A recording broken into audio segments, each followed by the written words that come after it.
Welcome to Quoth Raven Lewis Bright Raven. In accordance with new COPPA regulations, this episode of Quoth the Raven is intended for ages 16 and up. While some of the content will feature sometimes is kid-friendly, the context of the episodes will address adults to inform them of said content for them to research as consumers in service of their youth. In other words, parents, grandparents, aunts and uncles, teachers, librarians, etc.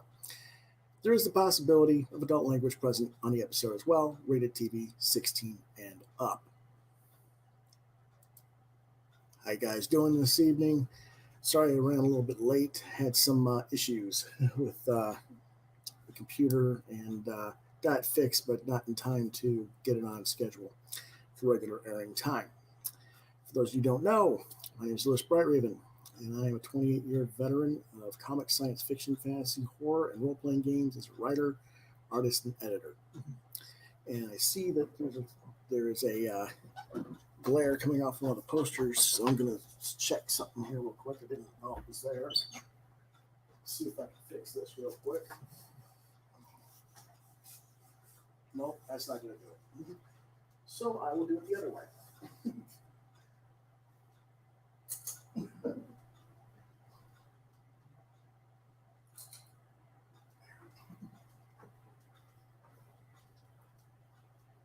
There we go. Sorry about that, folks. Anyway, that glare was bothering me. I knew if it was bothering me, it had to be bothering some of you as well. So, we got a lot of stuff to cover tonight. I'm wearing my new Blood Force Trauma t-shirt that I received from Dead Gremlin Comics for the Blood Force Trauma comic by Jake Smith and Aaron Corbett, who we've had on the show in the past. This just came in. I haven't had a chance to look at the comic yet. If Jake happens to come in, we'll say hello to him when he gets here. I don't know if he will or not. But we have lots of stuff to talk about, so let's get to it.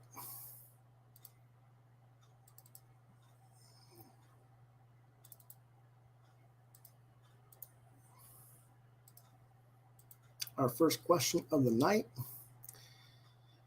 is from Dave Hyatt, and he asks, when are we going to see a Raven Rants segment on the show? Tonight.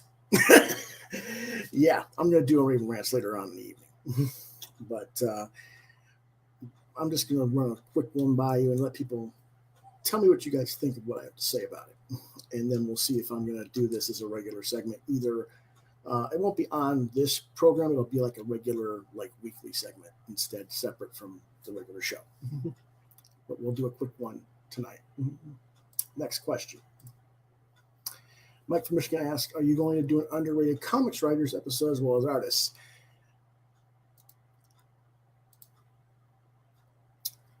And the answer to that is yes, I will be doing that. I just haven't put together the writers one because it's a lot more difficult, kind of, because you got to talk about writing. It's not a visual graphic that I can share it with you as easily.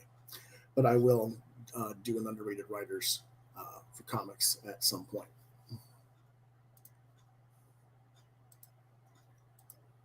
Next question.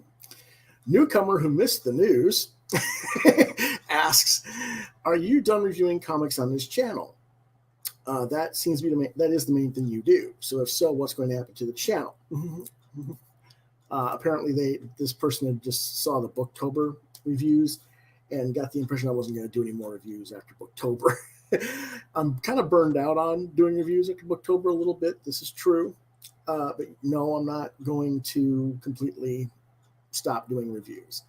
The plan is to get scheduled a separate day from the regular show, and I'll have multiple days from airing stuff. But I have lots and lots of stuff to review, and I'll show you how much I got to review.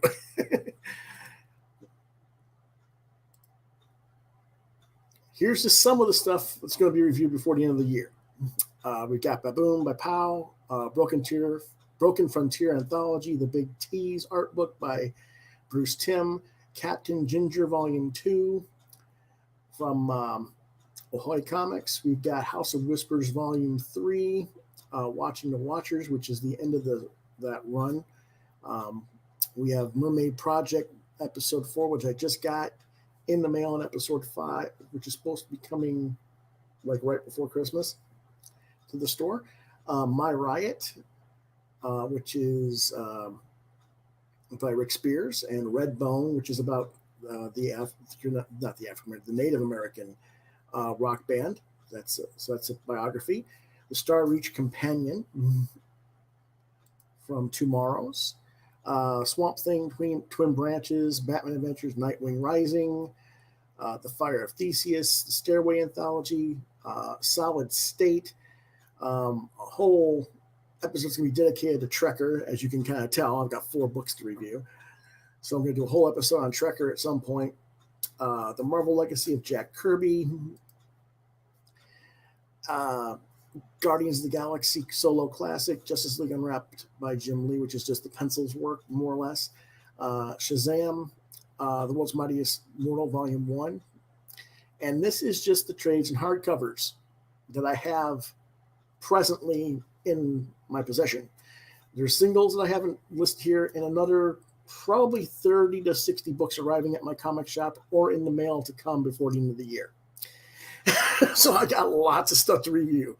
Don't worry, you'll get your reviews. But in 2021, the format will change so that reviews will be on a separate podcast on a different day, so that I can limit those programs to maybe 30 minutes. And sometimes I'll just let people know what I bought and not review them as well. Okay, that's what we're going to be doing with that. Our next question is, how come you seldomly talk about other people's podcasts, and when you do, you tend to be critical of them? Anonymous asks this.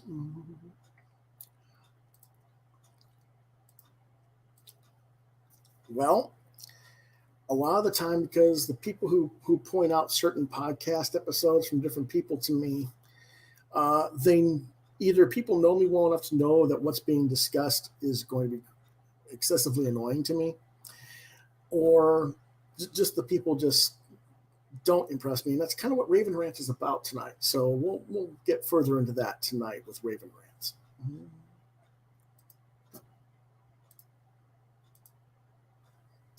Anonymous asks, what are your thoughts on a U.S. election? Of course, they had to ask that. Quickly, it's pretty much going the way I thought it would. I'm based on my experiences as a poll worker, election worker in different states over the years. I figured certain things would be happening in Nevada the way they are, things happening in Michigan the way they did. I figured it was going to be a very tight race. I'm not of a mind. I'm of a mindset that I don't really care who wins, and I know that sounds. Some people are going to be, "Oh my gosh, how could you say that?" To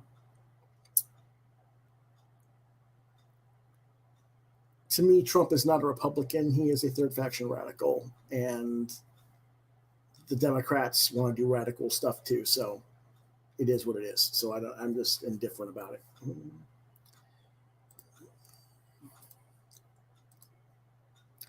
Anonymous asks, what do you want for Christmas? Oh, gee, what do I want for Christmas? Really? You really want to know what I want for Christmas? No, you guys don't want to know what I want for Christmas. Oh, okay. I want you to buy stuff from me. T-shirts, the Wingman art book prints, original art. You can commission me also. Let's look at all the cool stuff. You can get my 2011 art book, Wingman Art of Lewis Bright Raven, Volume 1, for $10 plus shipping and handling, or $20 shipping and handling for a personalized sketch inside. 48 pages of historical text and art work spanning the first 20 years of my career. I'll show the art book later, not this episode, but we'll be working on promoting all the stuff that's going to be for sale later on throughout the month and into early December, trying to get stuff promoted for Christmas. We have Star Wars prints, These are 8.5 by 11 or $5 each, or all five for $15 plus shipping and handling. So if you only want one or a couple of them, or you can want all five, that's what it is.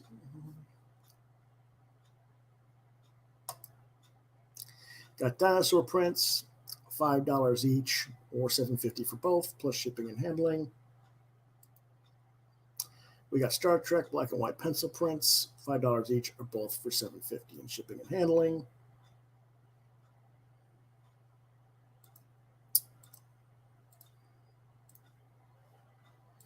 And we have other stuff as well, but those are the things we're going to have right now. And if you are interested in that stuff, you contact me at the address below and inquire about them. Quoth the Raven LBR72 at gmail.com with the subject line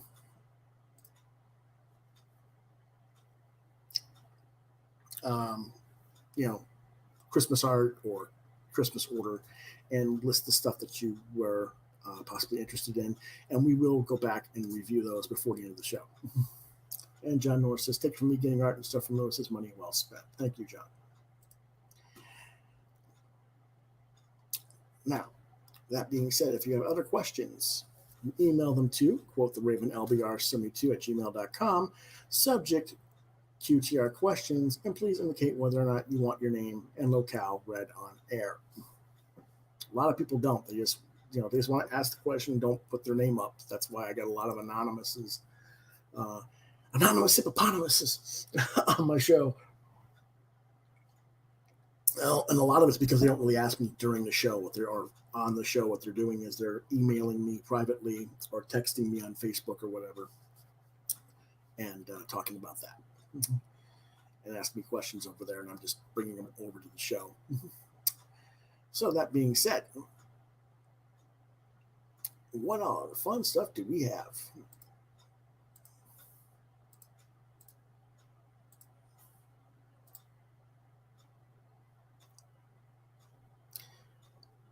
I'm supposed to be reviewing something before we go to the underrated. Ah, that's right. Hold on a second. Okay.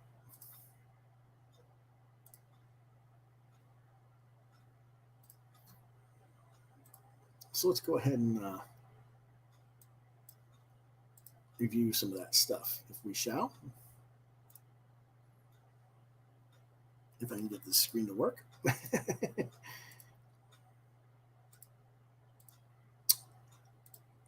We're looking at Jaws Through the Multiverse. It has 25 days to go. This is a Kickstarter, and it has a $3,844 goal, and they got 3,898. So they've met their minimum with 116 backers.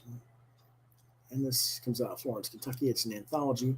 And the person who brought this to my attention is our good friend Nick Cagnetti of Pink Lemonade fame. He actually is a contributor to this product.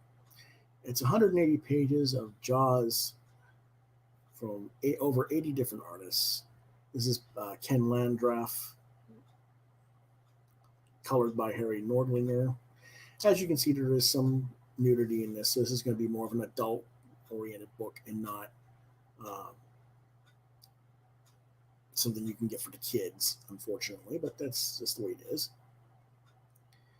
Let's see. We got a bunch of people here. A lot of unknowns, so to speak, but that's kind of cool. It means we get to explore and see new artists. But the names list is so kind of muddled together. I can't really make out everything here. There's a few people I recognize, but not that many. But it's an interesting possibility. Let's go ahead and take a look at them. Does this thing have a video? It doesn't have a video. Okay. I thought it did. That's art by Ian Laurie.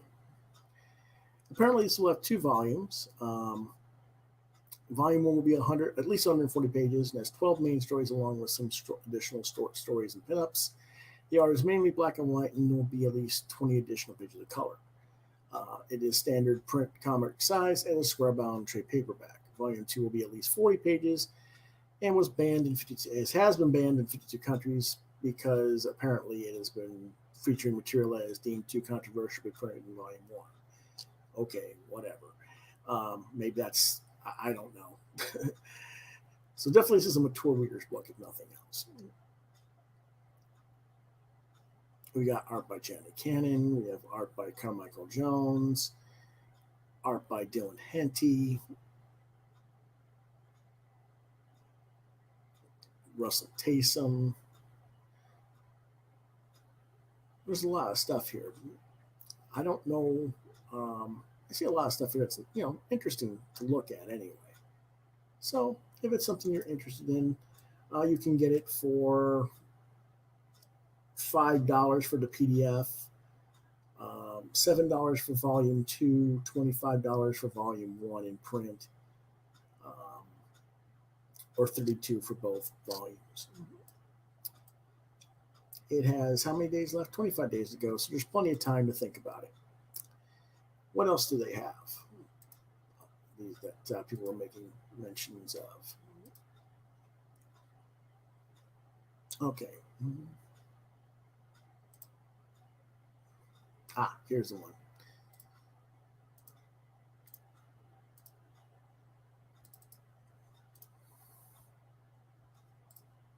And that is Hard Code, which is a neon punk art book featuring cyberpunk art by Craig Patton. Let's take a look at the video. Brought to you by Wanka Robotics. The future is coming. Welcome to Hardcode, the electrifying neon punk art book by comic artist and illustrator Craig Payton. A 38-page book of cyberpunk-styled art from the artist who brought you the ultra-violent neon world of Kiltopia. Hardcode is a collection of the past year of work by Craig Payton, including original work, comics, fan art, and private commissions. From illustrated covers to single-page comic stories and more, all in the trademark art style of Craig Payton. Available in both digital and physical print formats, this Kickstarter campaign will allow you to secure your copy of Hardcode, alongside a variety of cyberpunk art-themed rewards, including prints, t-shirts, and even personalised art commission pieces from the artist himself. We hope you'll enjoy Hardcode. Check out the rest of the campaign for more info on tiers, rewards, and how to get your copy. Thanks for watching.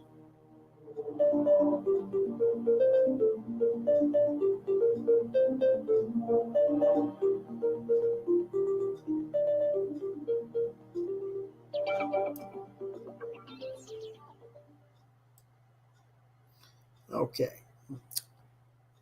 I thought it was Patton. It's Payton, obviously. My bad. 36 bound, perfect bound. It's a decent size book. It's going to be a little bit higher. It's just 260 by 170. That's probably centimeters. I don't know, but it features original narrative art, like a comic book without words. Well, comics don't need words to be a comic, much as people might think otherwise. So it is a comic, basically. New original artwork based on characters he owns. One-page comics. Okay, good. Fan art, Ghost of Shell, Aeon Flux. Never seen artwork from his Kiltopia series, reprinting of his favorite promo art and comic pages, reprinting some pages of comics from his professional work as well. Got some nice stuff. I mean, that stuff on the bottom left corner, that's clearly Ghost in the Shell oriented. Star Crash, I'm pretty sure, is another one as well that is a fan art piece.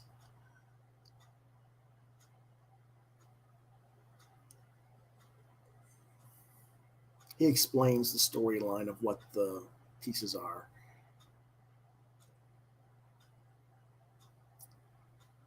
And he tells you a little bit about himself as well. His let me see if I can get this thing to share. I want to share it, but it doesn't want to share it, of course.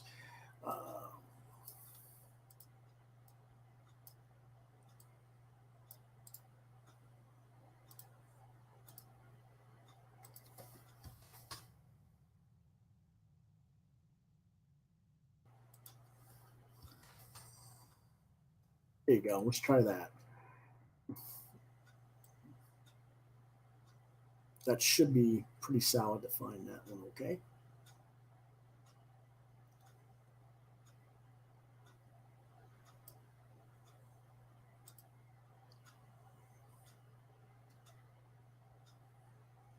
And that's pretty much what we're going to have for our reviews for Kickstarter tonight. If you guys see something online for the crowdfunding stuff that you think I might be interested in, or something you think I should look at and talk about on the show, let me know. Go ahead and just email me a link to the regular Quoth the Raven LBR 72@gmail.com, and I'll do my best to take a look at it. Okay.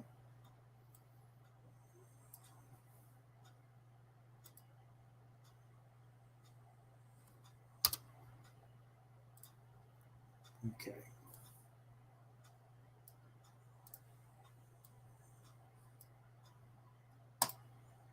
Okay, that pretty much takes care of our reviews for now, I'm pretty sure. So now let's go ahead and jump into our underrated talents that we're going to talk about tonight.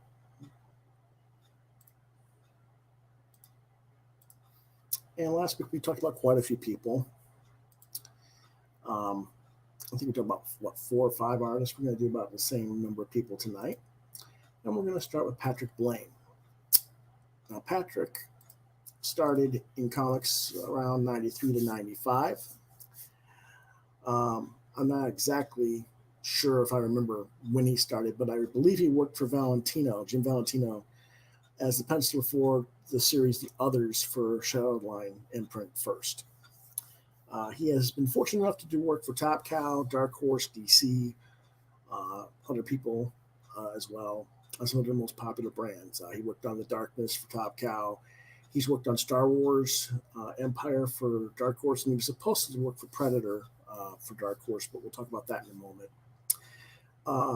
He's done Cyborg, Superman with the Sinestro Corps for DC, and some other things as well. But much of his career has been in the small press, where his work has been grossly overlooked and ignored, in my opinion.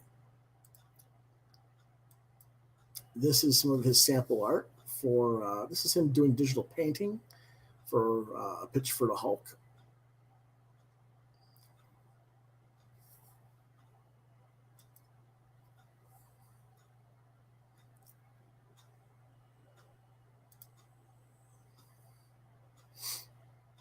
And I think his work is just really nice here.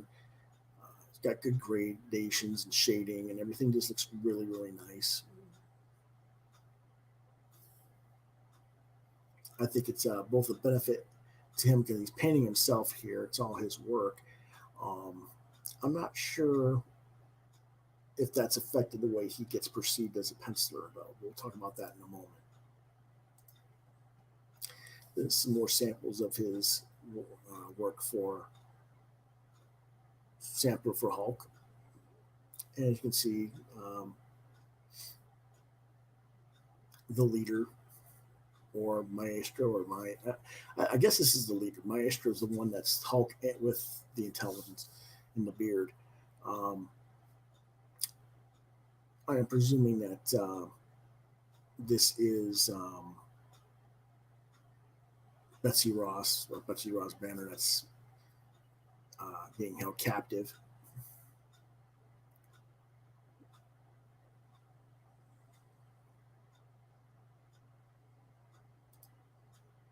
And we got a 2-page thing with the leader and by beast in the background as well.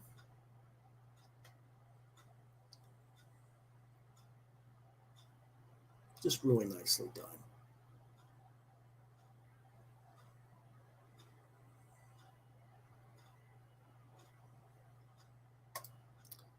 Here's his Star Wars artwork.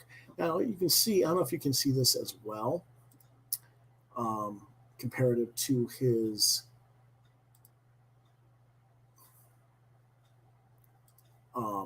Hulk work. He did not do coloring on this. Someone else did the coloring, as far as I'm aware, um, and it was not digitally inked. Um, you probably can't tell on this at this size, but the actual coloring was done over his pencils, and the pencils show through. This is something that is very common, unfortunately, as I've seen with the guys who have hyper detailed art like Patrick at times. When they do the coloring over it and don't do good quality um, inking, whether it's digital or traditional. But it still looks sharp as well as it does. But um, a lot of the shadows are like more of a lightish gray than black, and it makes a difference in how the quality of the work shows. And these are digital files. I don't know exactly how they came across in the printed version. You can probably see a little bit better on this page. You can see the grayness in the cheekbones of the Imperial officer, and the grayness of the shadows in the fourth panel along the right side page here. Mm-hmm. It's not solid black like it should be, and that has to do with not doing proper digital inking or traditional inking on the pencils. But it still looks very, very well done. So I just think it would be even sharper if it was colored, or not colored, but inked properly.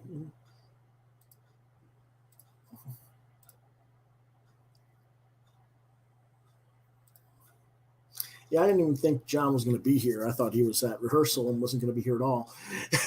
So what do I know, right? And this is some more of those pages from the Star Wars book he did.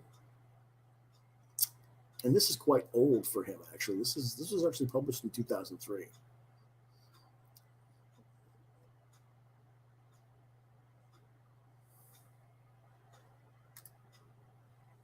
This is his one shot he did for DC with the Cyborg Superman. You can see the difference between the pencils from the Star Wars stuff. Whoops, pardon me. There we go. You can see the difference in the shading, and then you go over to where he's actually properly inked by Jay Leaston here. You can see how much crisper the line art looks comparatively. And it's not even as much crisper. I mean, his pencils are nice and tight as it is, but it just looks inking just makes it look tighter. So I wish they'd done that with the Star Wars book.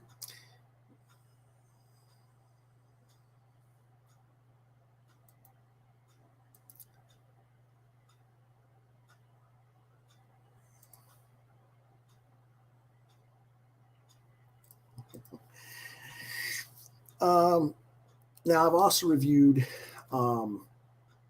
Patrick on a book called Project Icarus before on this program, and I haven't given it always the highest ratings. I don't think his inker is the best on that one. I don't think it shows as demonstrated the same level of quality.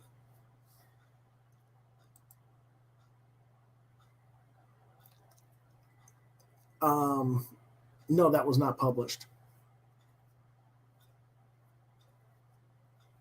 As far as I know, that was never published.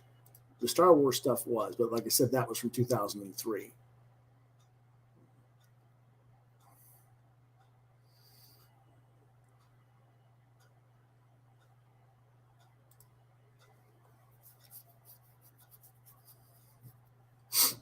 But yeah, like I say, he also did that Project Icarus project that I for Black Box that I've reviewed.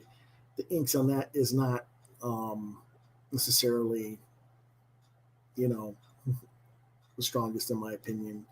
Um, it didn't capture his pencil work as well. And I mentioned that Predator book.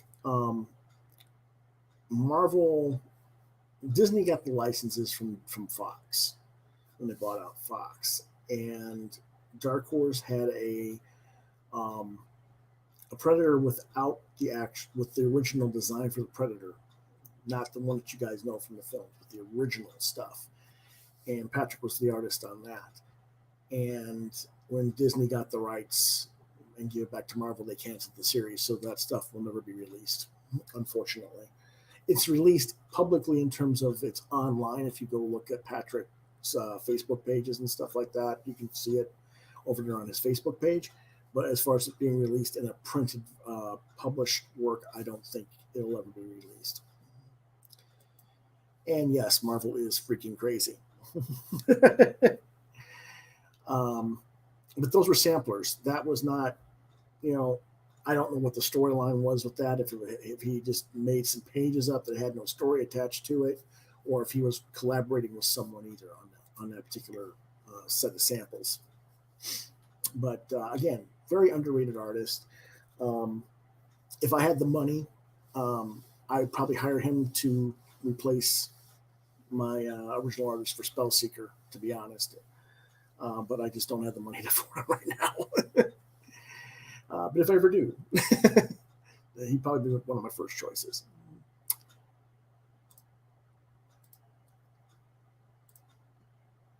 Our next artist is John Feek. Rhymes with unique. This is his character, Pop Atomic, and he's mostly known for his underground comic strips and newspaper cartooning. He's been a mainstay in the Maryland comics underground for close to 30 years. I was introduced to him, oh geez, many, many years ago. I'm not exactly sure how long ago it was. Let's see. I'll check real quick. 97. So that would be 23 years ago. About 23 and a half years ago, actually. I got it in summer of 97. I think I either met him at a San Diego Con, or maybe he heard of me when I was trying to when I was running my old studio online, the old Constellation Studios, and he heard of me and he sent me samples of his stuff, and this is some of the stuff that he sent me that you're going to see. But this is his critter own character. He has a very quirky comedic style, and he does a lot of homages to classic EC and other 50s and 60s style comics that make him maybe a hard sell for the so-called mainstream of comics today. But I think that's an injustice to him as an artist. And I also think it's an injustice that his critter own works have never been picked up by any of his other supporter publishers either.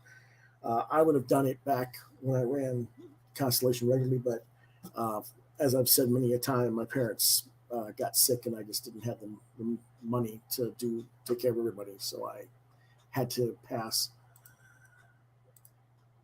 But this is his Pop Atomic and Pals one panel comic strips.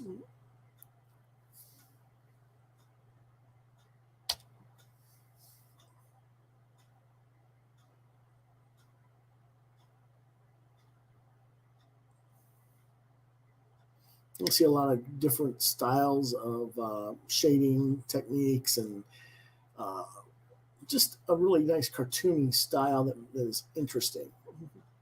You know, you don't see anything else really like him out there on the market.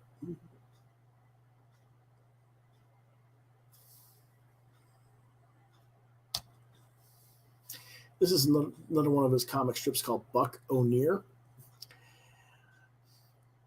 It's basically just like a normal comic strip, 3 to 4 panels.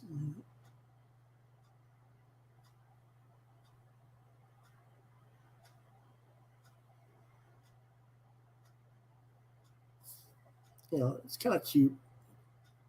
humor. It's not, it's adult enough in some ways, because some of this stuff, you're not going to necessarily know the Flying Nun, you know, unless you're old enough to know it. Most of the young kids would go over young kids' heads, but it's nice stuff though. I mean, I think he could do, like I said, this stuff is older material of his. Um, if I could find more of his modern stuff, it's still got that same flavor, but it's more modernized with the jokes. He's got another one called Flash Cube, which is kind of his parody of Flash Gordon in Star Trek.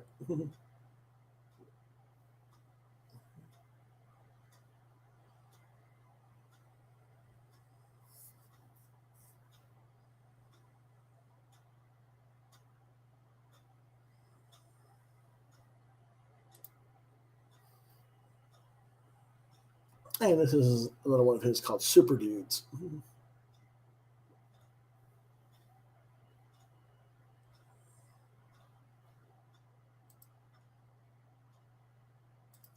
And John lives in Maryland, and he like I say, he's got a little bit of a notoriety in Westminster, Maryland, where he's from. Um, if you look him up online, you might be able to find some of his underground panel cartooning and his cartooning shirts and stuff like that online. But as far as actually getting really seen in the mainstream, he hasn't been. And you know, as popular as some of these companies are, with I could see Pop Atomic doing well with paper cuts, or maybe one of the other companies, like maybe not Aftershock, but maybe Scout Comics would pick it up and might do something with that. I could see it happening potentially if they were paying attention to it.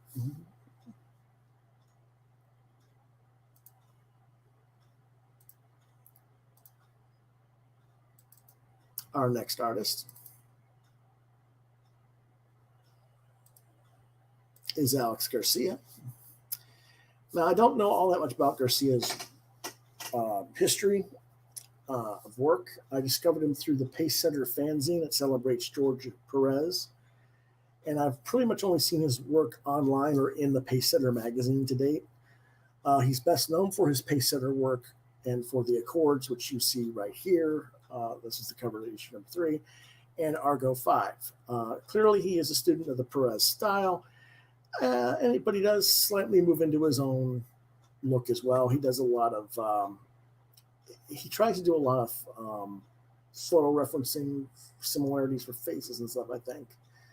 I'm not sure if editors simply don't believe he's that strong of an artist, or that he's not as strong as he could or should be, or if they're just blowing him off because he's a Perez clone of sorts. In other words, outdated in today's market in the eyes of many of these younger editors, which is foolish, to say the least. But this is his artwork. This is the cover for the Accords number 1. You can see the difference between his black and white line art and the color line art.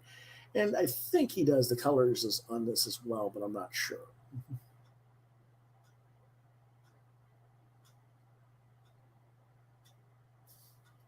But as you can see, it's very Perezian.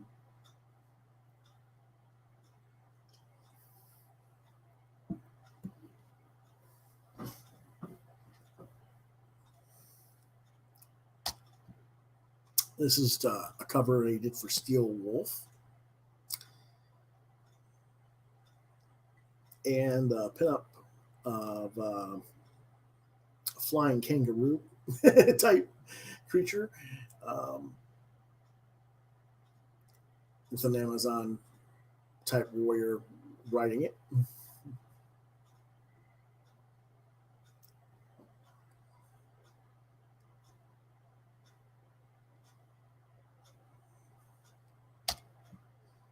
Another cover he did for a comic called Phase 1. Again, you can see the heavy Perez look to his art.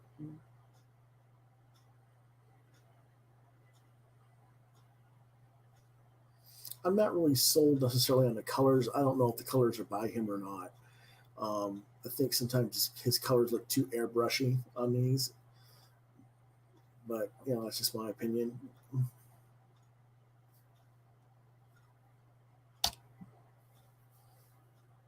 This is the cover to Argo 5, number 32.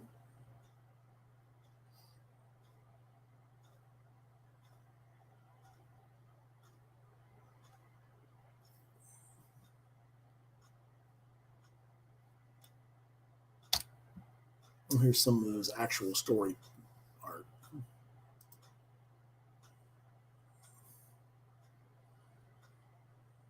So you can see he does a multi-grid panel. He's doing a Perez multi-grid at first with the heads there, and then a nice, one-page open spread. These are more story oriented.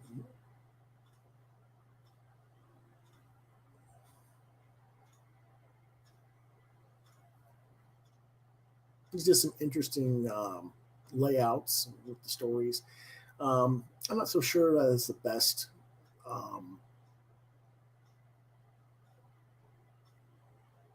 in terms of fluid storytelling.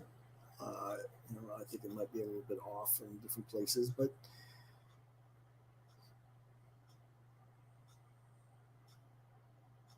he's trying to do some interesting stuff with it anyway.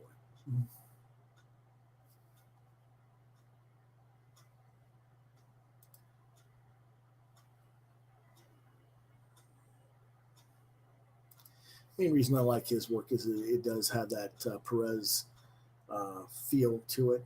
I think he needs a little more seasoning, but um, there's no reason why he can't be getting more work as long as he's able to meet a regular schedule. I don't see a reason why people can't be hiring him.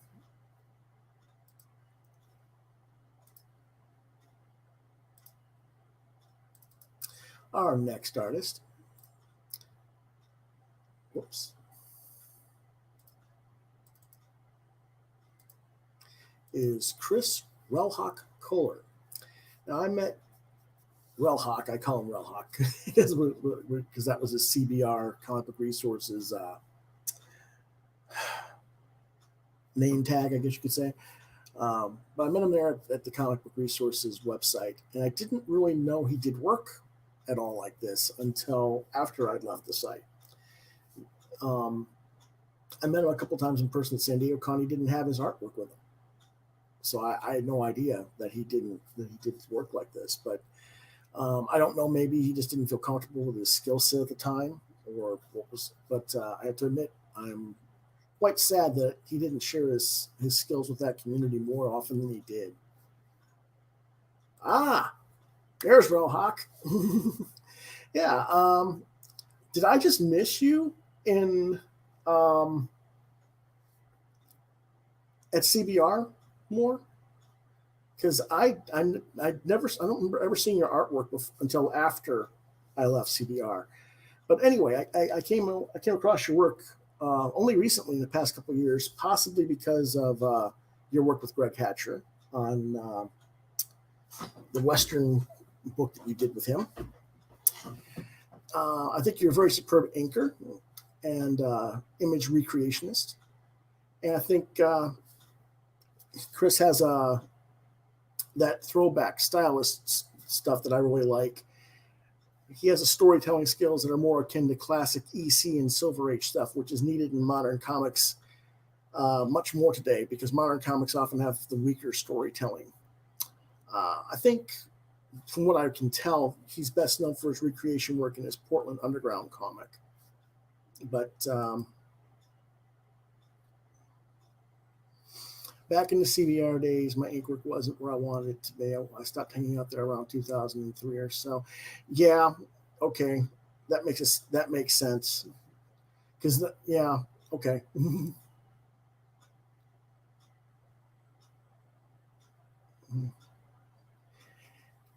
Way too many easies.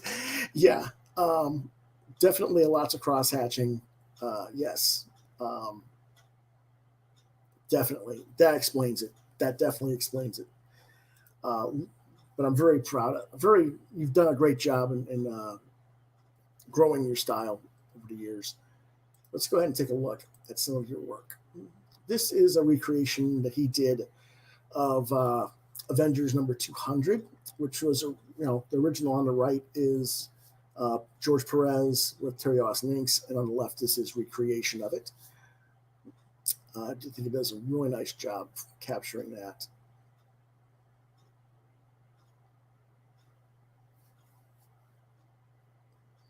Obviously, there's some slight alterations here and there. He took out the UPC box and put the rest of Wonder Man's body there. Um, I don't know if that's because he saw the original artwork and it didn't have the UPC code box in it. I don't know. um, a few other minor things that are different, but just real, like the burn heads in the top corner are a little bit smaller, I think, than the other. But again, very well done. That's what artists are supposed to be able to do. Uh, when you work, especially as an inker, that's what you're supposed to be able to do: is emulate other people's art styles. And this is his recreation of Black Cat Mystery number 50. Not over, but recreating Lee Elias's work. Um, this is just really nicely done, especially the way he captured um, the logos for Black Cat and did the black with the red and black and white overlay like that. That is really well done.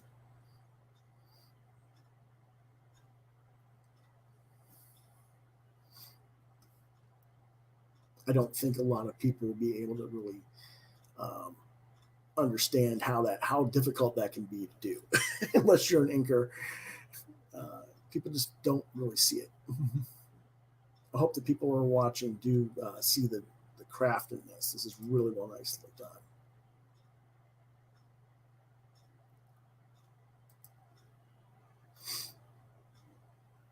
Yeah, the UPCs do get in the way. Yeah, no, I think you did a great job on that. On that Wonder Man.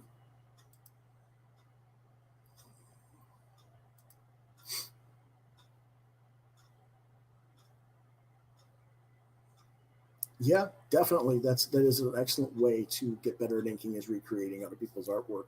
A lot of inkers are doing that now these days. Um,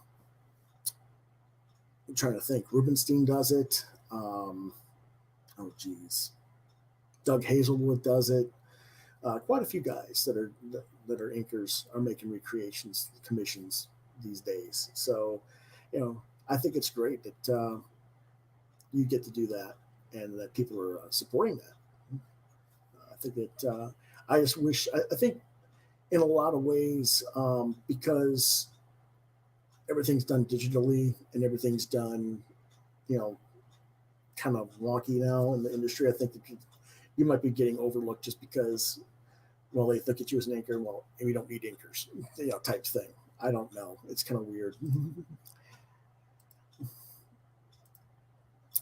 This is his work from the Portland Underground #3 Zombie Story.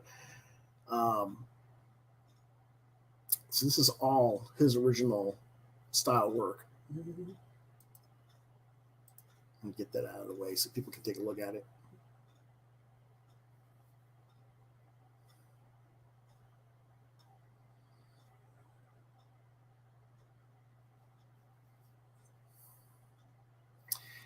Do you know who Jeffrey Butler is offhand, Chris?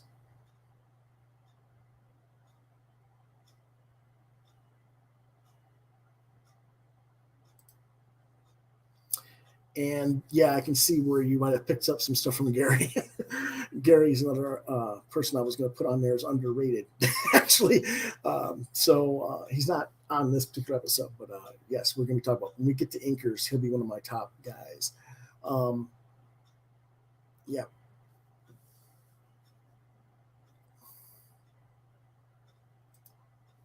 John Norris says beautiful work. Jeffrey Butler from Badger.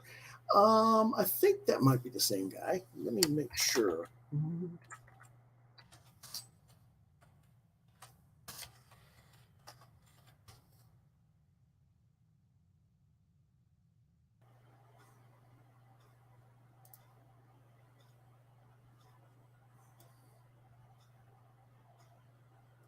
Yes, that's the Badger.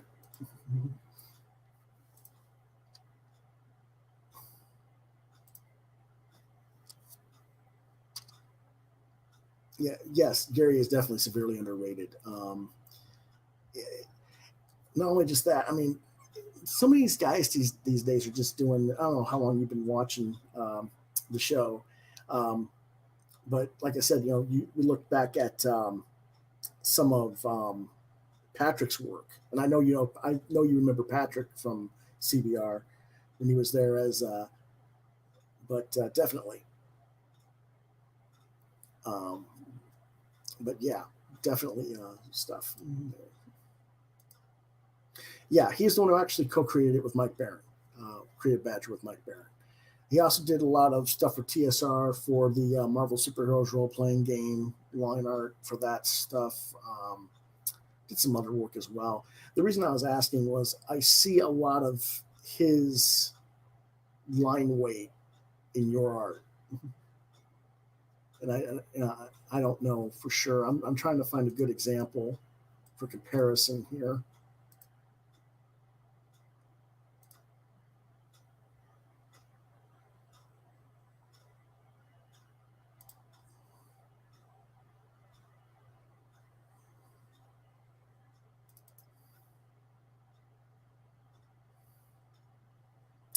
Ah, you always want to do that. I hate Pinterest. Let me see if I can do a different thing.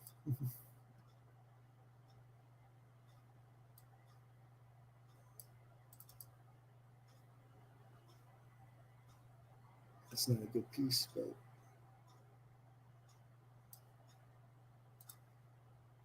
I'm trying to find a good example here of his stuff.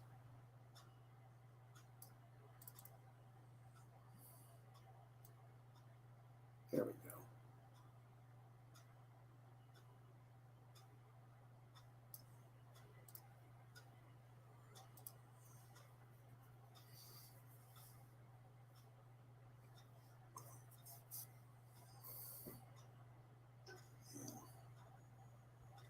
Yeah, definitely the EC guys, Jack Davis and Jack Heyman. I was going to say in there were definitely in there as well.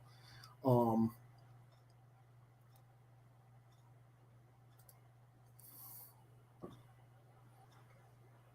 that's one of the reasons why I like your stuff is the Cayman and other influence here. But let's take some more look at this. Zombies.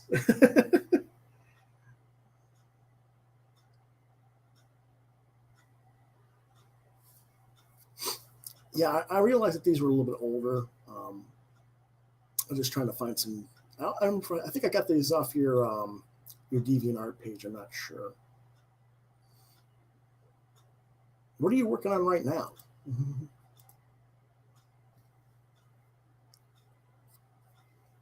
I love this layout where he falls off the bike and does the tumble roll and comes up.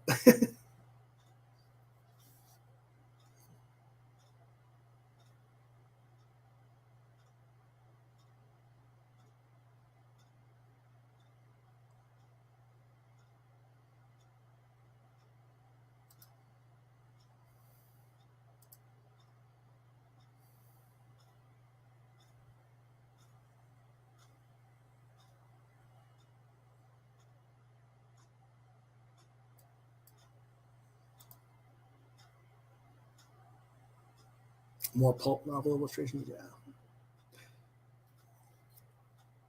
Is that with Airship 27 or someone else? For those of you who don't know who Airship 27 is, Airship 27 is a publisher um, run by Ron Fortier. And he does a lot of Golden Age pulp stuff. And I think he's the guy who published Chris with Greg Hatcher, if I'm not mistaken.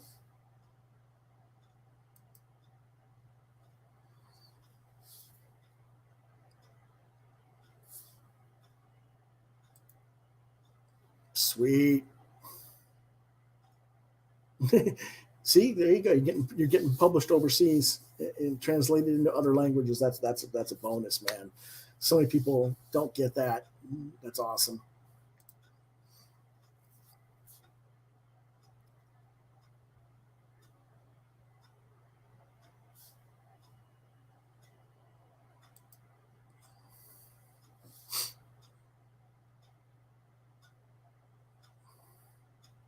Yeah.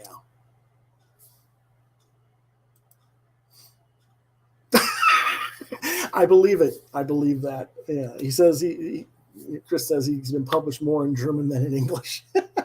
I totally believe that. There's people. You're not the first artist I've seen say something like that. If it's not German, it's French. I don't know why that is, but there's like, oh geez, 5 or 6 artists that I know that are inkers, predominantly in American comics market, but they get published overseas constantly, doing their own stuff. They can't get published over here in the U.S. It's crazy. Uh, what else have we got? We got Weld. When was this originally done? This is a nice little short story, I thought as well. What you did with Larry.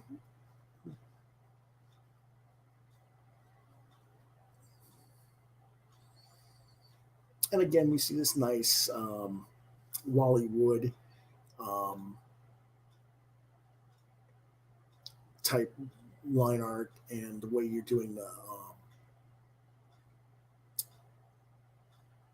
I'm trying to think of the word for it.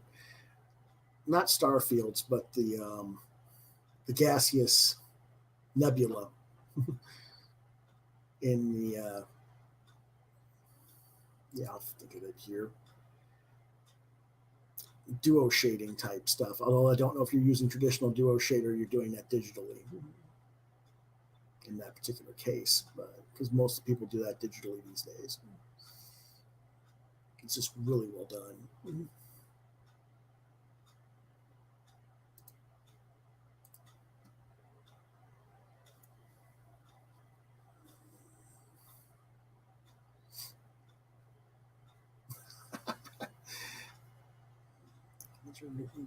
So you do everything by brush as an inker,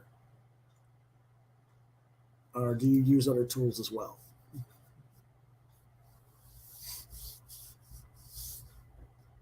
Because I can see a lot of this is brush, but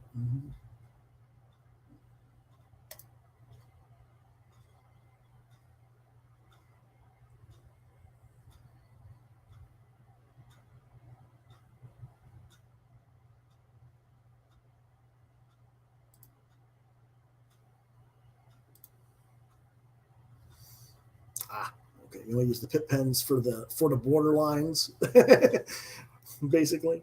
Okay, that's interesting. It's really interesting.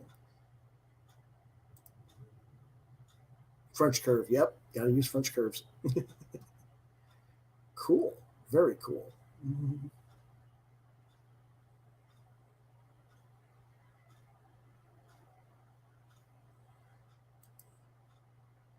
That's very interesting.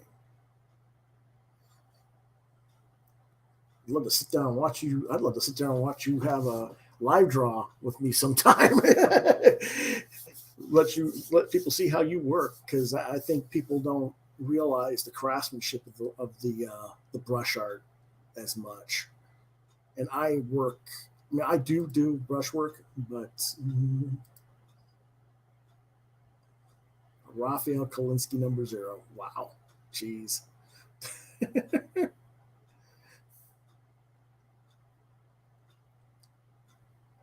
How much time do you think you spend on these? Because I mean, this stuff has immaculate detail in it. If you're doing this all by brush, that's wow. I mean, I'm mixing my tools. I'm using quills and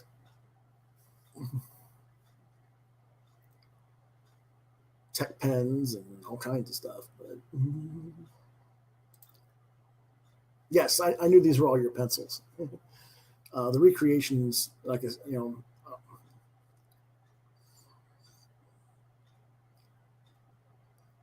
unfortunately, I didn't get to see your pencils. I would love to see what your pencils look like, just to see comparison.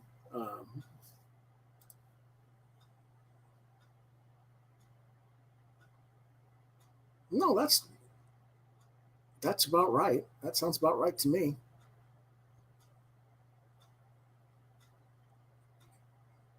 I could easily see longer than that, even for the level of detail you've got in this.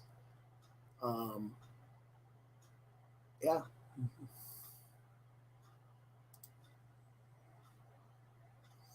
Okay. Well, that's fine. You know. Oh, maybe you can email me some low res so I can just take a look at them sometime. Not a major deal, just something curious. But yeah, this is beautiful stuff, though. I love this stuff.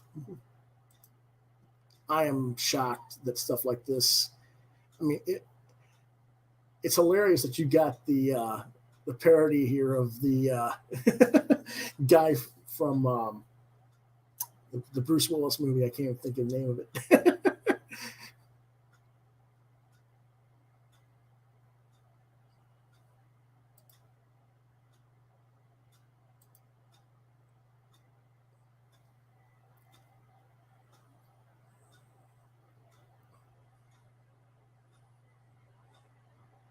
Okay.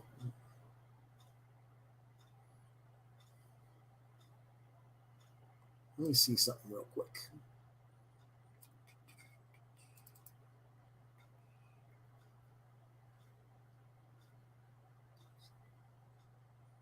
I don't think I've seen that. I know I've seen some of your Silver Riders work, which was nice, and that was 2017.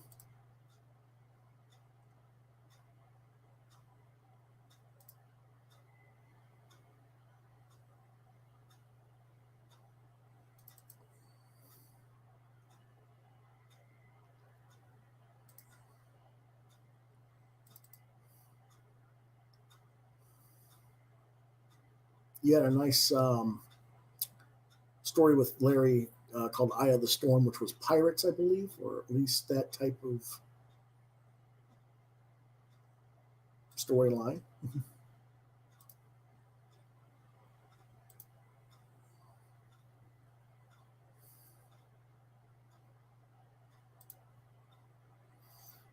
Okay.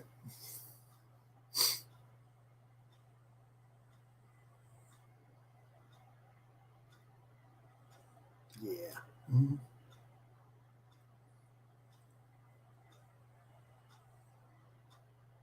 That is cool. Very cool. Mhm. Let me go ahead and show the last panel here of Chris's story here for that. I don't know if you guys can get the idea here, but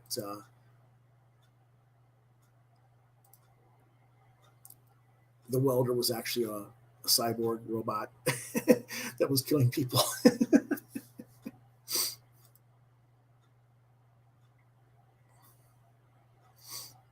I mean, when I saw this stuff, I was like, why is this not being printed in Dark Horse or Negative Burn or some of that stuff? And then I was like, well, maybe it's because it came out too late. Unfortunately, nobody was really supporting those type of anthology books, but I could easily see this stuff being put together in a nice anthology package.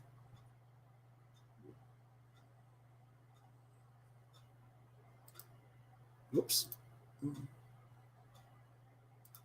But yeah, that's some of the really nice stuff there. And you know, I just wasn't sure because I mean I think the last time I saw you was at one of the San Diego cons at one of the CBR events. I want to say it might have even been 2003. Were you at the convention in 2003?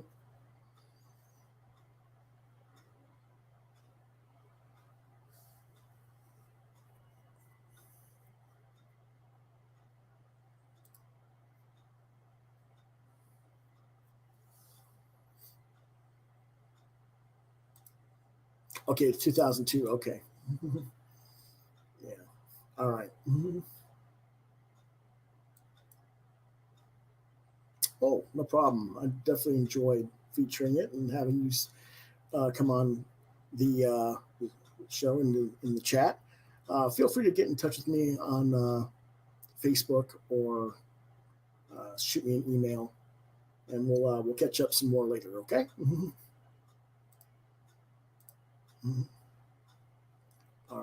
That was Chris's cool stuff. We got a few more people to cover. Actually, got one more left to cover. Two artists, one thing to cover. And this is a sad one I have to share.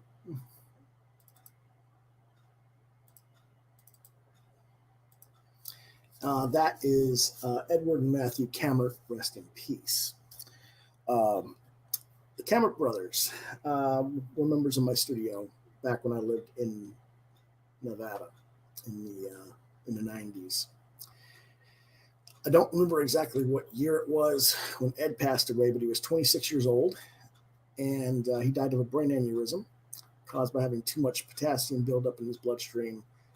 He was suffering from kidney disease, and he wasn't getting the proper dialysis, and it should have never happened. They actually had an APB out on him, a medical APB out, and we got him to the dialysis center, but the dialysis center was closed, and they were like, well, you have a big problem with your blood, and we need to get this done, but nobody's open, and the closest place to go was like Vegas, which was a 2-hour drive, 3-hour drive. So he's like, well, I'll go home and just do my regular peritoneal dialysis at home instead of the hemo dialysis. And he woke up the next morning, got out of bed, stood up, opened the door, stepped out of his bedroom, and collapsed dead. According to his brother, who saw it. So, never should have happened. They should have immediately, if it was that much of an emergency, they should have just kept him and flown him to Vegas instead of saying, well, we'll wait type thing. But can't do it. Even more heartbreaking was the fact that the day of his funeral, during the wake after the funeral, Wildstorm called, and it was it wasn't Jim Lee who called, but it was the first writer for Wildcats. I can't think of his name. Brandon Choi. Brandon called us, and on behalf of Jim, and that was a very difficult conversation. I'm thinking again that was like, if I remember correctly, it was like 98 or 99 that happened. Matthew, the younger brother, however, was the one who really got shafted. I've shown Matt's art before. I'll show it again. He also suffered from kidney disease and also had a type of cancer. Marvel hired Matthew and I to complete a story for their What If title, and Bob Harris pulled the plug on it out of spite because he didn't like the fact that I criticized the industry, not him personally, not Marvel Comics, but the industry, for policies allowing editors to write multiple titles on the side, and how I felt that was a conflict of interest in dealing with writers who aren't working type thing. And so while I did get Matt published outside of comics as a book cover artist and some RPG stuff, neither of these two guys ever saw print in comics while they were alive. And that kind of aggravates me to no end. But these are the pages from the What If storyline that should have been released. It's his pencils with my inks, and it would have been my scripting.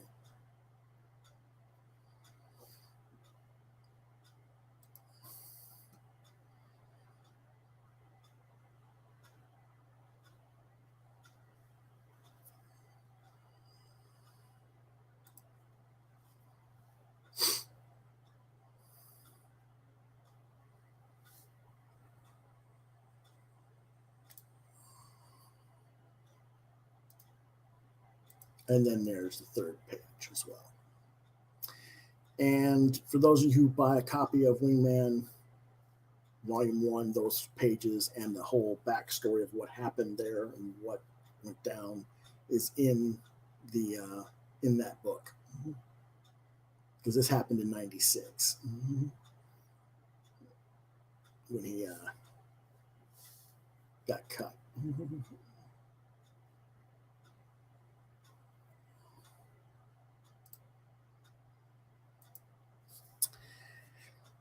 I don't know if Jake is in the room. Is Jake Smith around offhand? Doesn't seem to be, but okay.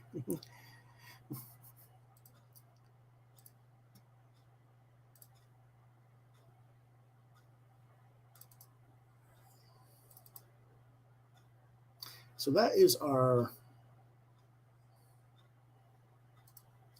discussion on our underrated artists for this evening. But I promised you guys a rant, didn't I? So let's go ahead and do that.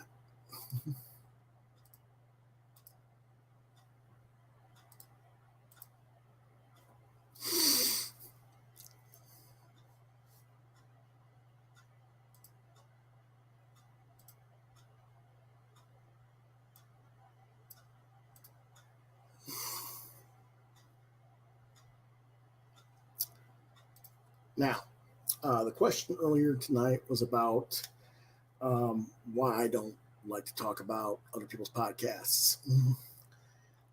Usually, what happens when I end up having anything to say about a podcast is because somebody has said something incredibly stupid, incredibly wrong-minded, and it just ticks me off to the point where I'd like to just punch the person in the face. And this is a good example of it. I'm going to share with you in a moment.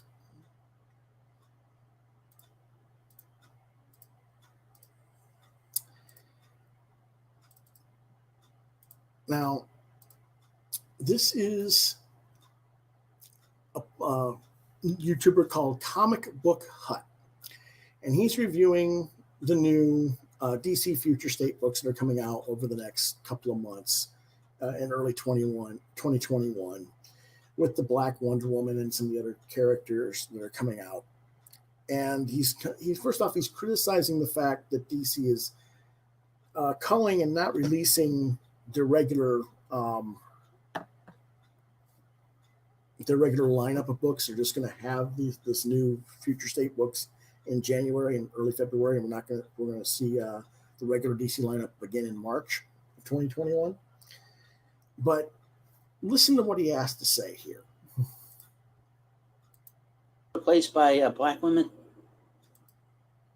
DC Future State spins out of the conclusion of Dark Knight's death metal. While the multiverse has been successfully saved from destruction, the victory of the DC heroes has ripped the universe a new space-time hole. And the consequences have interdimensional implications. In March 2021, DC's regular title lineup will return, picking up with brand new story arcs for 2021, as well as continuing existing storylines for 2020 that have yet to be concluded when DC Future State commences. Plus, DC executive editor Marie Javins has teased that savvy readers may be able to catch some hints about... I have a question. These two ladies that are now running DC Comics, over these 2 months, are they going to be replaced by black women? I mean, if you're going to do this, we're going to see the Black Batman. We should see some black editors take over this job. I didn't see any black people being given these jobs. Have you? I haven't. You haven't seen Brian Hill get a chance to be. I'd like to see Brian Hill become like a publisher, or Christopher Priest. You know, instead of these two ladies who have very little experience and don't. All right, I stopped it right there. The reason I stopped it right there is because the son of a bitch. Number one, you don't play black versus women, gender versus race. That's bullshit. Number two, when he just said these two women who have no experience, Marie Javins has 32 years of experience as an editor, writer, and colorist in this industry. She started out as Mark Gruenwald's assistant editor at Marvel, like in '87. She edited the Akira translations for Epic. She was the editor for the Mobius translations for Epic Comics imprint. This is not somebody with inexperience. The other woman, Michelle Wells, has 3 years at DC, 18 other years combined with Disney Global Publishing, the largest children's publisher on the planet, Penguin Random House Publishing, Simon & Schuster Publishing, and Pearson Publishing, which is the largest educational book publisher on the planet. These women are not inexperienced. They know what the hell they're doing. They know why they're doing it. They're just not pandering to your punk ass fan fuck ass. And they don't need to. That's part of the problem with our industry right now. In order to correct this industry, we have to have people that can do books for different levels. And we have completely aged out our audience base. Anybody who's over the age of 40, really, why are you buying Marvel and DC books? I mean, don't get me wrong. I like the characters too. Sometimes I buy Marvel and DC books too. But the reality is, we're supposed to have grown up and moved beyond that. We're supposed to have grown up and looked into other things that this medium has to offer. That's why when DC was in its prime and Jeanette Kahn was running the company, we had people like Karen Berger and Richard Bruning and Shelley Bond doing Vertigo, doing Paradox Press, doing Helix, doing Minx, doing these experimental offshoot imprints, trying to expand the brand outside of just the superhero genre. When Jeanette Kahn resigned as publisher and Dan DiDio was brought into this company in 2000, all that went to hell in a handbasket. They tried their damnedest to force out Karen Berger for years before she left. She finally got her 30 years in and left. They forced Richard Bruning, her husband, out. They forced Shelley Bond out.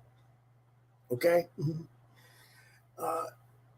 Just to get their little clique group. And that clique group was DiDio, Lee, Harris, and Johns. We've gotten rid of all of them but Jim Lee. And we can't get rid of Jim Lee at DC because he's basically bought into the company when he sold Wildstone to them. But that's the only, we've gotten rid of the rest of the poison. Now it's time to fix the damn company.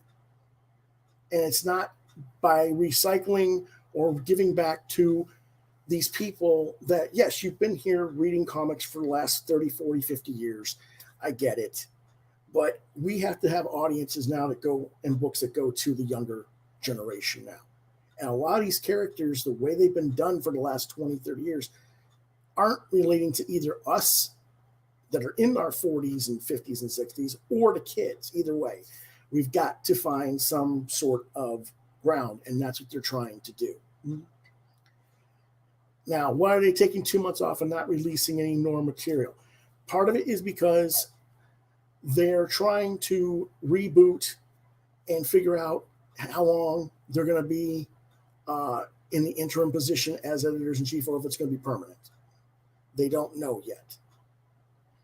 I'm hoping it is, but if Jim Lee's still going to be the publisher type person, who knows? But we need to not have the fanboy mentality running DC or Marvel. That's why Marvel's been screwing up too. I hate to tell you. Everything is pretty much under the direction of 4 people: Kevin Feige, Joe Quesada, Tom Brevoort, and C.B. Cebulski. And if you don't line up with their way of doing things, you're not getting work there, and you're not going to. That's why we don't have the proper type of content from that company either. But we don't need creator or podcasters who don't know who these people are talking false information. These women who have no experience. I'm sorry. These women have over 5,000 books released between the two of them over the last 30 plus years. They know what the hell they're doing. Don't be an ass. Give them a chance. Let them do what they're going to figure out what they're going to do, and be patient. Because eventually they're going to have stuff that's if Marie is allowed to do what she really is capable of doing, then we will have levels of DC. Stuff that's meant for the kids, stuff that's meant for young adults, and stuff that's meant for the older fan readership. But it's not going to happen overnight. And I don't know if they'll be able to do it or not. But we can't just sit there and as fans and shoot them down before they're even out of the blocks. So that's my rant for the night.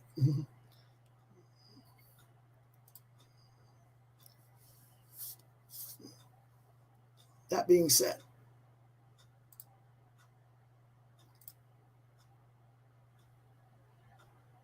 I think we will go back to our questions stuff real quick.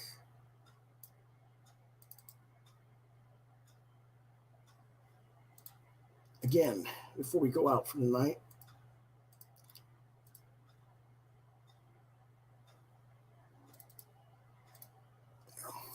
you can get the Wingman book.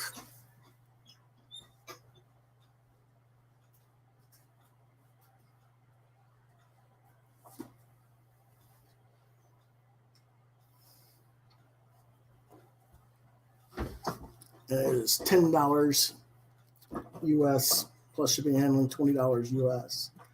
Shipping and handling for a personalized sketch inside. 48 pages of historical text and artwork spanning the first 20 years of my career. This is the book. Back cover. And when I say a sketch, it's going to be like this. Real quick. Head sketch. This is a Deadpool. This one is available. I've got any character you want. No nudity, no excessive gore or violence is my rule, basically. So if you're interested in that, Quoth the Raven LBR 72@gmail.com. Subject matter, Wingman.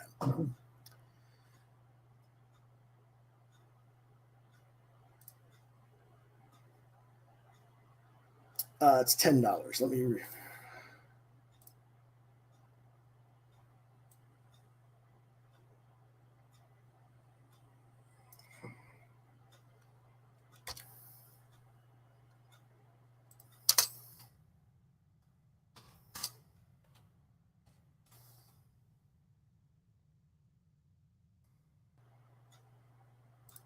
There you go.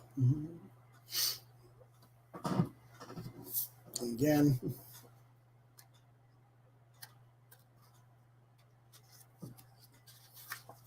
it's text as well as my early artwork, some of my earliest inking work.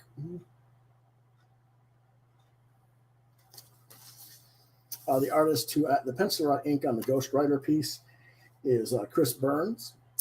You might know Chris from his stuntman work and costuming work on Black Lightning and Walking Dead, X-Men First Class, I think it's called. the one that has Havoc in it. Um,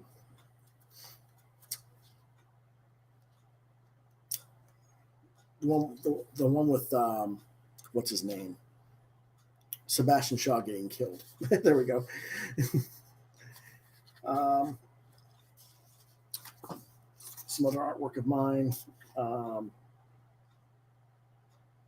My inks over Robert Nugent's on this page, and then two of my characters. One of them with my inks, one with inks by Bob Nugent, which is the one with the well, it looks like hairy chest. It's not hairy. It's actually more like a tornado spinning. Character's name is Windstorm. Some of my D&D work, fantasy artwork.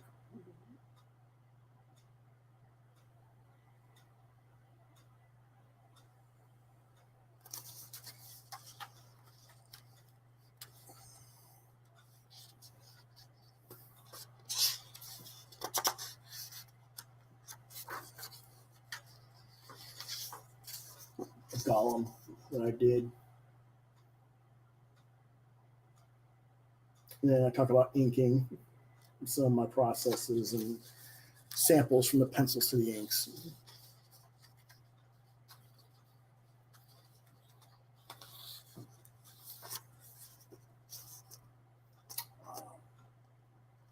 These were test inks over Gene Ha for a creator-owned series he did with Gerard Jones called Octane back in '93.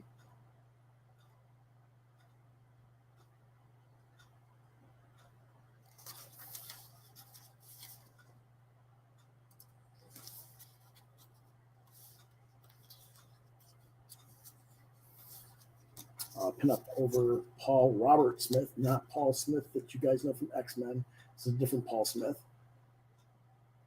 He had a very Travis Charest type stylization. So you get a little bit closer look at his stuff.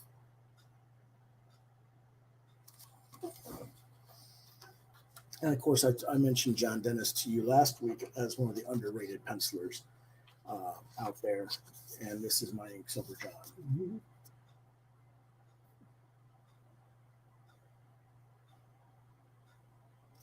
So there's stuff like that in there as well.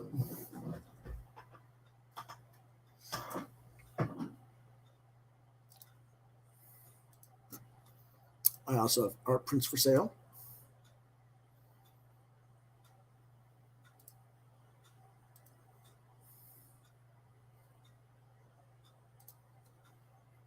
These Star Wars prints for sale. These are all 8.5 by 11 for $5 each, or all 5 for $15 for shipping and handling.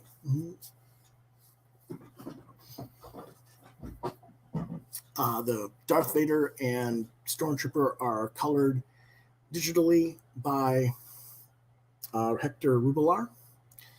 The Baby Yoda, Rey, older Yoda, and Kylo Ren are all hand-colored type pieces by me using different types of techniques. And these were all produced in the last year or so.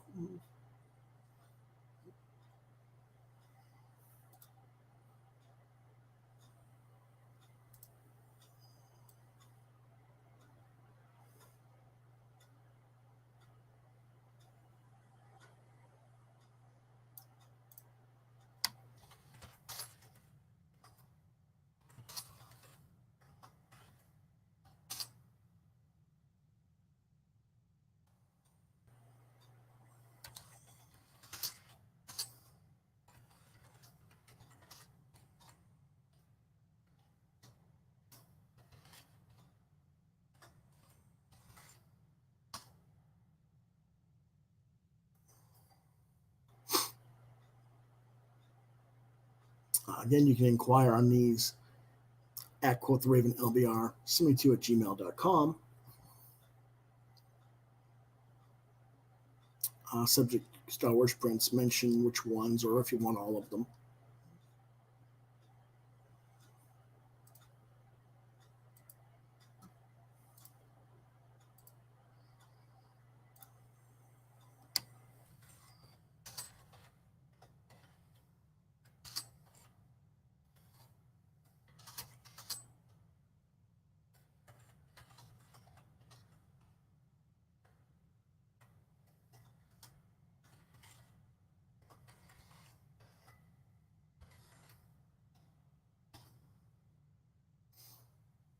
Again, the black and white print is it looks like pencils.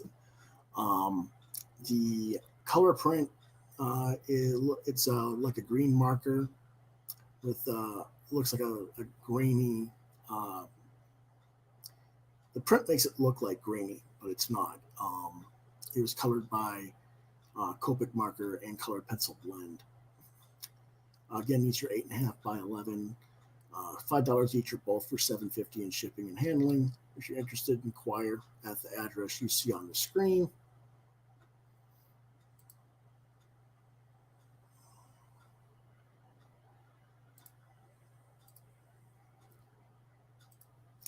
And we'll have some other stuff next week as well. Hopefully, we'll have the t-shirts available. Still working on that, trying to get everything set up. And once we get that done, we'll have all that as a whole package deal where you can get like everything as a one type thing. We also have Star Trek prints.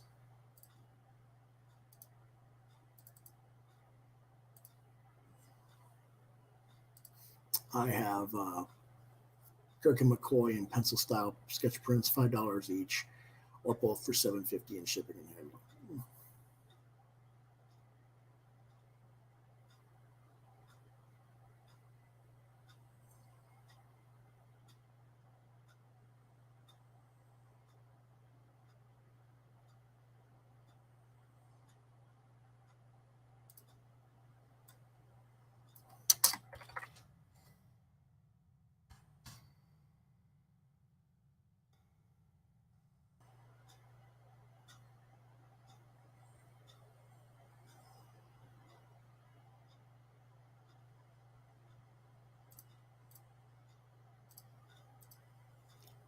And that is everything we have this week.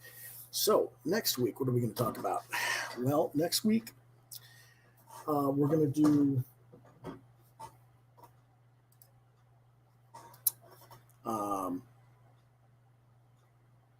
hopefully we're going to talk about the t-shirts. I'm going to be able to show you guys where to buy the t-shirts and stuff at. And we're going to have hopefully a couple of guest creators. I'm still waiting to hear back from them. I'm not going to say who until I know what's going on for sure. I want to thank Chris Kohler for stopping by and checking out and being in the chat because,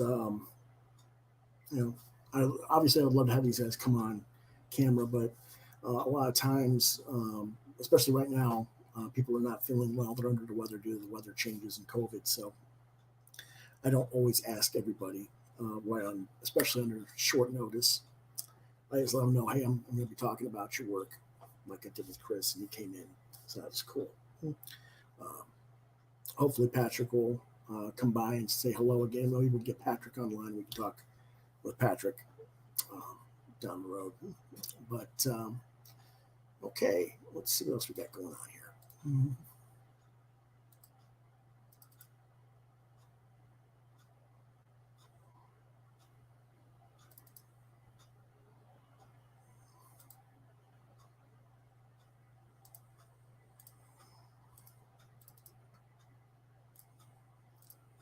If you want to reach me,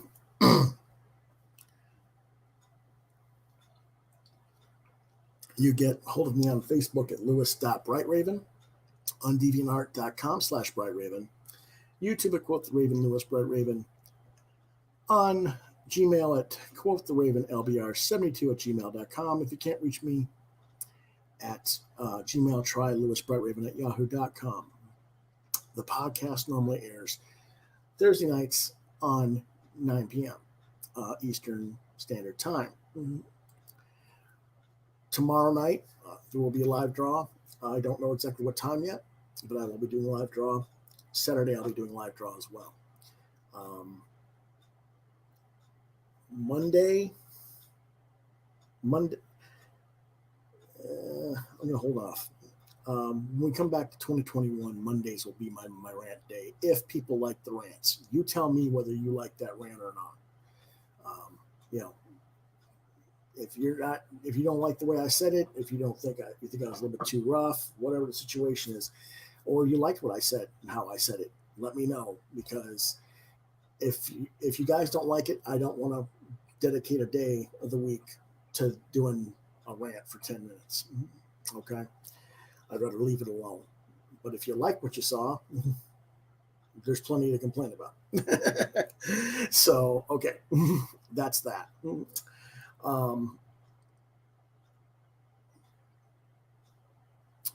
And therefore, we will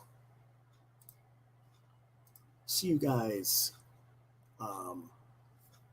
tomorrow, sometime in the evening, probably around